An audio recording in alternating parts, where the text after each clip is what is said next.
আমিও কোভিডের ঠিক আগেই আর কি আমরা এখানে আসি সিঙ্গাপুরে, এবং তখন সত্যি করেই যা পরিস্থিতি ছিল তখন খুবই মানে ভয় লাগতো, কারণ একটাই ইনকাম ছিল যেটা আমার হাজবেন্ডের জব।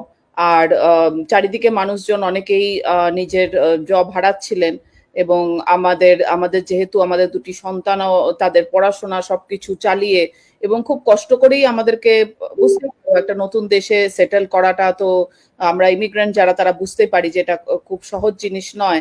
তো সেই সময় আমিও যেরকম আর কি মনে মনে খুবই মানে চিন্তিত এবং ডেসপারেট হয়ে গেছিলাম যে আমাকে কিছু শুরু করতে হবে। আর তো আমরা এত অনলাইনের উপরে, বিশেষ করে কোভিড এর সময় আমরা বুঝেছি যে অনলাইনের উপরে নির্ভরশীলতাটা কতটা আমাদের বেড়ে গেছে।